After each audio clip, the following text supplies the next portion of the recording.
നമസ്കാരം.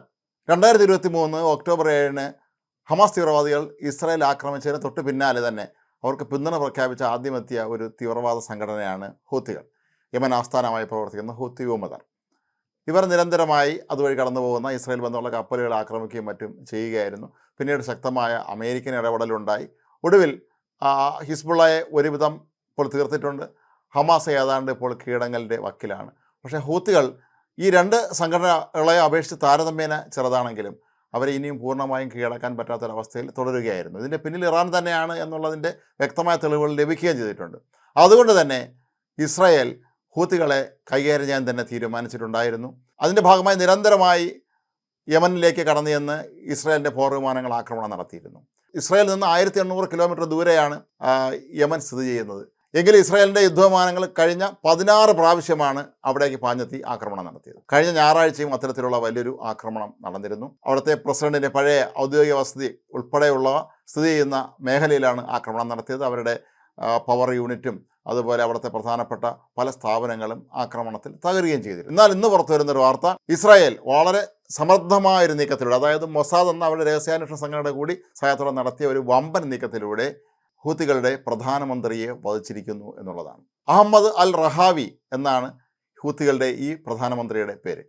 നമ്മളോട് ഒരു കാര്യം ഓർക്കുക, ഈ കൊല്ലപ്പെട്ട റഹാവി യമനിലെ പ്രധാനമന്ത്രിയല്ല, അത് ഹൂത്തികളുടെ മാത്രം പ്രധാനമന്ത്രിയാണ്.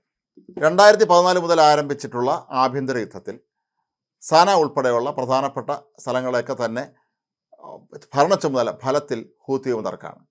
അങ്ങനെയുള്ള അവരുടെ പ്രധാനമന്ത്രിയാണ് ഇപ്പോൾ ഈ കൊല്ലപ്പെട്ട റഹാവി. തെക്കൻ മേഖലയിൽ ഏതൻ ആസ്ഥാനമായി പ്രവർത്തിക്കുന്ന ശരിക്കുമുള്ള യമനിലെ പ്രസിഡന്റ് പ്രധാനമന്ത്രിയൊക്കെ തന്നെ വേറെ വ്യക്തികളാണ്. അതല്ലാതെ അവിടെ ഹൂത്തികൾക്ക് വലിയ സ്ഥാനമില്ല. പക്ഷേ ഇപ്പോൾ കൊല്ലപ്പെട്ടിരിക്കുന്ന ആൾ ഹൂത്തികളുടെ പ്രധാനമന്ത്രി തന്നെയാണ്. ഇയാൾക്കൊപ്പം ഇയാളുടെ പ്രതിരോധ മന്ത്രിയും സൈനിക തലവനും ഉൾപ്പെടെയുള്ളവർ കൊല്ലപ്പെട്ടിട്ടുണ്ട്. ഇവിടെ മൊസാദിൻ്റെ, ഇസ്രായേലിൻ്റെ രഹസ്യാന്വേഷണ സംഘടനയുടെ വളരെ ചടുലവും ബുദ്ധിപൂർവവുമായ ഒരു നീക്കമാണ് ഇവരെ എല്ലാവരെയും ഒരുമിച്ച് വധിക്കാൻ കഴിഞ്ഞത് എന്നാണ് ഇപ്പോൾ പുറത്തു വരുന്ന റിപ്പോർട്ടുകൾ സൂചിപ്പിക്കുന്നത്. കഴിഞ്ഞ ഞായറാഴ്ചയും യമനിലേക്ക് ഇസ്രായേൽ ആക്രമണം നടത്തിയതിന് ശേഷവും ഇസ്രായേൽ നിരന്തരമായൊരു കാര്യം പ്രചരിപ്പിച്ചിരുന്നു.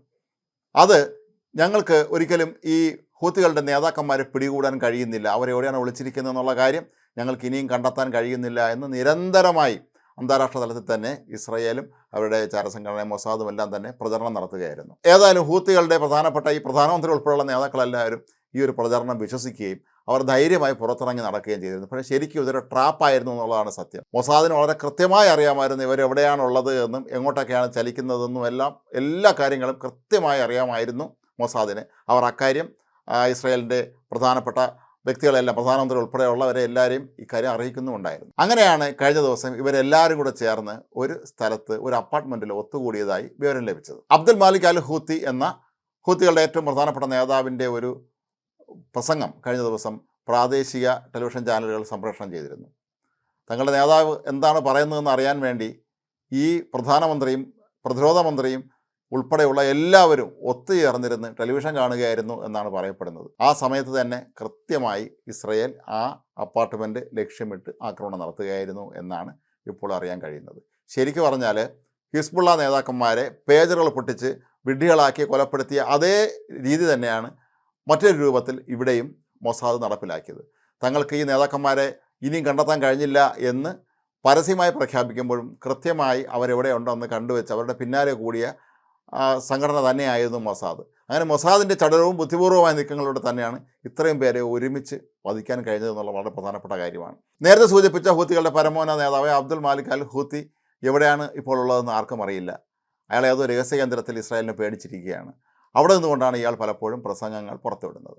അത്തരത്തിൽ ഈ പ്രസംഗം നടക്കുന്ന വേളയിലും മൊസാദിൻ്റെ ഏജൻറ്റുമാർ ഇയാളുടെ മുഖഭാവവും ശരീരഭാഷയും വളരെ കൃത്യമായി നിരീക്ഷിച്ചിരുന്നു എന്നാണ് പറയപ്പെടുന്നത്. അഥവാ ഈ വാർത്ത എങ്ങാനും ഇയാൾ അറിയുന്നുണ്ടോ എന്നതാണ് അവർ കൃത്യമായി നിരീക്ഷിച്ചിരുന്നത്. പക്ഷേ അൽ ഹൂത്തിയുടെ ലൈവ് പ്രസംഗം തുടരുന്ന അതേ സമയം തന്നെയാണ് അദ്ദേഹത്തിൻ്റെ ഈ വിനീത ശിഷ്യന്മാരെല്ലാവരും കൊല്ലപ്പെട്ടത് എന്നുള്ള കാര്യം ഈ അൽ ഹൂത്തി മനസ്സിലാക്കി കാണില്ല. അതിനുശേഷമായിരിക്കും അയാൾ ഒരുപക്ഷെ ഈ കാര്യം മനസ്സിലാക്കുന്നത്. അങ്ങനെ വളരെ തന്ത്രപൂർവ്വം ഹൂത്തികളെയും ഒരു പാഠം പഠിപ്പിക്കാൻ ഇസ്രായേലിന് കഴിഞ്ഞു എന്നുള്ളത് വളരെ പ്രധാനപ്പെട്ട കാര്യമാണ്. ഇസ്രായേൽ പ്രതിരോധ മന്ത്രി ഇസ്രായേൽ കാറ്റ്സ് അദ്ദേഹം ഇക്കാര്യം സ്ഥിരീകരിച്ചതായോ അല്ലെങ്കിൽ നിഷേധിക്കുന്നതായോ ഒന്നും തന്നെ പറഞ്ഞിട്ടില്ല. പക്ഷേ അദ്ദേഹം പറഞ്ഞത് ഇതാണ്. ഇസ്രായേൽ കാറ്റ്സ് പറഞ്ഞത് ഇസ്രായേലിന് നേർക്ക് ഉയരുന്ന ഏത് കൈയും ഞങ്ങൾ വെട്ടിമാറ്റിയിരിക്കുമെന്നുള്ളതാണ്. അത് പലപ്പോഴായി ഞങ്ങൾ തെളിയിച്ചതുമാണ് എന്ന് മാത്രമാണ് അദ്ദേഹം പറഞ്ഞത്. ഒരുപക്ഷെ ഇസ്രായേൽ നാളെയും ഇക്കാര്യം സമ്മതിക്കാനുള്ള സാധ്യതയും കുറവാണ്. പക്ഷേ അവർ ആഗ്രഹിച്ച കാര്യം അതേപടി നടപ്പിലാക്കാൻ ഇസ്രായേലിന് കഴിഞ്ഞിരിക്കുന്നു. ഇതാണ് ഇസ്രായേലിൻ്റെയും അവരുടെ രഹസ്യാന്വേഷണ സംഘടനയായ മൊസാദിൻ്റെയും നിശ്ചയദാർഢ്യവും തന്ത്രപൂർവമായ നീക്കം എന്ന് നമ്മൾ ഒരിക്കൽ കൂടി ലോകത്തെ ബോധ്യപ്പെടുത്തുന്ന രീതിയിലാണ് ഇപ്പോൾ ഹൂത്തികളുടെ പ്രധാനമന്ത്രിയെയും അവരുടെ രാജ്യരക്ഷാ മന്ത്രിയെയും പ്രതിരോധ തലവനെയും എല്ലാം ഉൾപ്പെടെയുള്ള വമ്പൻ നേതൃനിരയെ തന്നെ ഇല്ലാതാക്കി തീർക്കാൻ അവരെ അതിന് കഴിവുറ്റവരാക്കി തീർത്തതും ഈ ഒരു അവരുടെ കഴിവ് തന്നെയാണ് എന്നുള്ള കാര്യത്തിലൊന്നും യാതൊരു തർക്കവും വേണ്ട. ഇസ്രായേൽ അങ്ങനെ ഹൂത്തികൾക്ക് മേലും വലിയൊരു വിജയം നേടിയിരിക്കുന്നു എന്ന് തന്നെ നമ്മൾ പറയേണ്ടി വരും.